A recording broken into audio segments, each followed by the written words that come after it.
Сәлем достарым, мен бүгін сіздерге суджук терапиясы туралы тағы да мәліметтер беремін. Егер де менің каналыма тіркелмеген болсаңыз, қазір тіркеліп қойыңыз. Ақпаратты соңына дейін тыңдаңыз, өте ұзақ болмайды, небәрі 10 минут қана болады, сондықтан қапы қалмаңыз.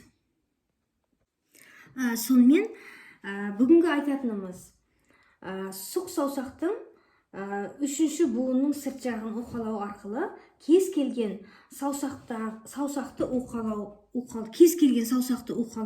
омыртқаға, адамның ішкі құрылысына керемет әсерін тигізеді. Яғни сұқ саусақ деп отырғанымыз мынау саусақ, указательный палец міне. Анау тұр деп көрсетеміз, сондағы мынау саусақ сұқ саусақ болып табылады.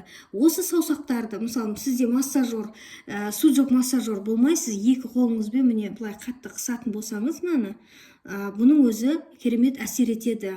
Бұл не нәрсеге әсер етеді? Бұл адамның омыртқасына әсер етеді. Сұқ саусақтың бойында тоқ ішектің меридианы орналасқан, негізі ине терапиясымен келетін болсақ, міне мынаның барлығы, осының барлығы тоқ ішектің каналдары. Яғни, кімде іш қату мәселесі бар, солар осы саусақты қатты массаж жасап отыратын болса, сіздің тоқ ішегіңізде ешқандай проблема болмайды, ішіңіз қатпайды.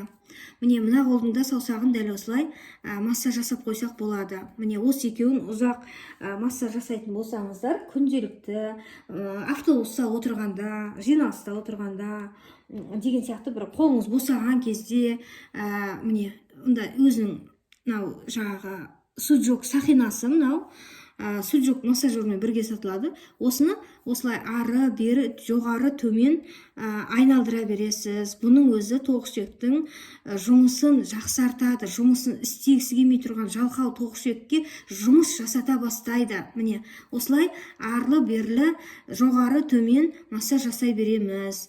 Енді негізі уқалаудың түрлері көп.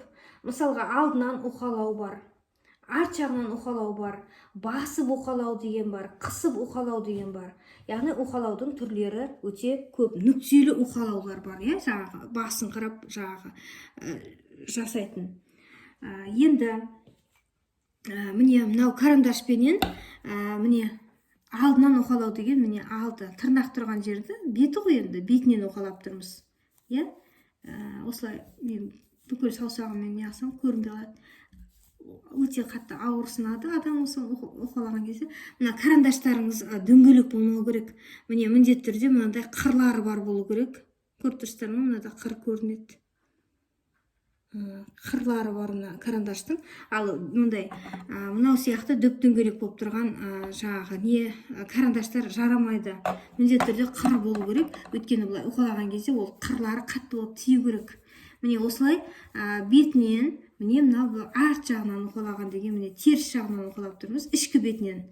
Сосын міне қырынан уқалап жатырмыз, міне. Сосын мына жағында қырынан уқалап жатырмыз. Яғни жан жағының барлығынан сізде суджук массажер болмаса ол проблема емес, яғни карандашты пайдалануыңызға болады. Болмаса, міне мыналарды қатты қолдың өзін біз шымшылап тұрып қатты массаж жасайтын болсаңыз, осылай. Осының өзі суджук терапиясы. Бұның өзі пока жаңағы суджук массажерін алам дегенше осылай массаж жасай берсеңіз болады. Енді мынау жүзімнің жаңа несі бар? Жүзімнің тұқымдары бар, міне. Жүзімнің тұқымдары, осы жүзімнің тұқымдары өте майда, бір жағы үшкір, бір жағы доғал болып келеді. Міне осының үштік жағын алып, міне осылай басып массаж жасайсыздар. Көрініп тұр ма сіздерге? Қолыңызға ұстап аласыз, міне үстік жағымен басып. Бұл не? Бұл ине терапиясы сияқты әсер етеді. Яғни сол нүктелерге тиген кезде массаж болып барады. Енді мен мынау лейкопластырды жапсырдым. Дәл осындай қылып ішіне жүзімнің сүйектерін салып қоямыз. Сөйтіп оны да қоямыз. Қазір мен сіздерге көрсетемін тағы да. Өткен сабағымызда үшінші сабақты көрсеңіздер, бас бармаққа осылай массаж жасаған болатынбыз. міне мынау лейкопластыр, міне ашып жатырмын. Осындай лейкопластыр болғаны жақсы. Әркім өзінің қолында барын пайдаланады. Менде лейкопластыр. Егер де сіздерде лейкопластыр болмаса, сіздер бумажный скотчты пайдалансаңыздар болады. Жаңағы құрылыста пайдаланатын кәдімгі бумажный скотч, соны пайдалансаңыздар болады. Міне менікі өте үлкен болып шықты. Негізі жіңішкесі ыңғайлы екен бұған қарағанда. Енді қолда барды ұстатуымыз керек. Мен бұны міне ортасынан бөліп тастағым келіп тұр. Ортасынан бөліп аламын, сөйтіп жартысын пайдаланамын.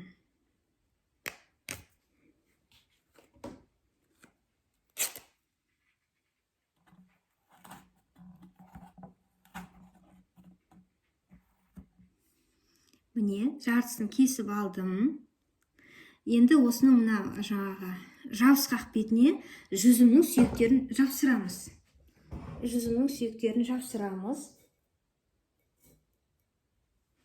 Міне, мына жерге біреуін қойып қойдым. Жабысқақ бетіне қойсақ жабысып жатыр. Көріп тұрсыздар ма? Бұл жүзімнің сүйегі кепкен болу керек. Қалай орналастырсаңыз да өзіңіз білесіз. Негізі бір-біріне жақын етіп орналастыруға да болады. Аз алыстырақтан қойсаңыз да болады. Егер де сізде жүзімнің сүйегі болмаса, қара бұрыштың дөңгелек соленый огурцы, помидор жапқан кезде, холодец жасаған кезде пайдаланатын қара бұрыш бар ғой. Соны домалақтарын пайдалансаңыздар болады, бірақ ол өте ірілеу келеді. Одан гөрі мына жүзімнің сүйегі өте әдемі келеді. Массаж жасауға ыңғайлы. Өзіме осы жүзімнің сүйегі қаттырақ ұнайды. Болмаса басқа нәрсені пайдалансаңыздар болады. Енді өзіңіз қолыңызда бар нәрсені пайдаланасыз ғой. Мен өте жақын орналастырып жатырмын. Енді бұл жаңа тоқ ішекке көмектеседі дедік. Іш қатуы бар адамдар пайдаланса болады. Менің іш қату жоқ деп аталатын авторлық курсым бар.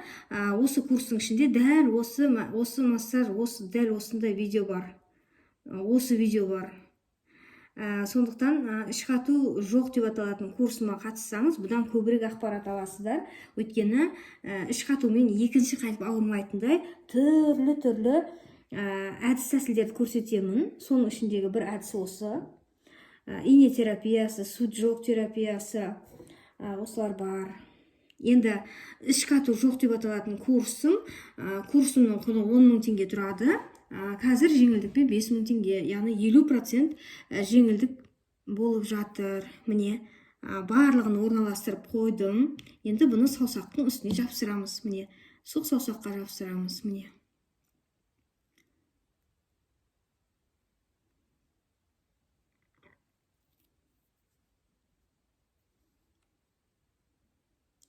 Міне, көрініп тұр ма? Дегендей жерді алыппын.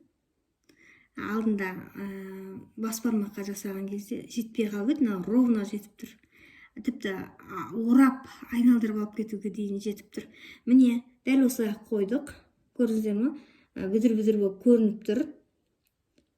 Бүдір-бүдір екені көрініп тұр. Міне. Яғни бұны мынау лейкопластыр жабысып қалды, ішінде жүзімнің сүйектері жүр. Мынаны қатты басқан кезде оған массаж жасалып жатыр. Сондықтан бұл тоқ ішекке өте пайдалы.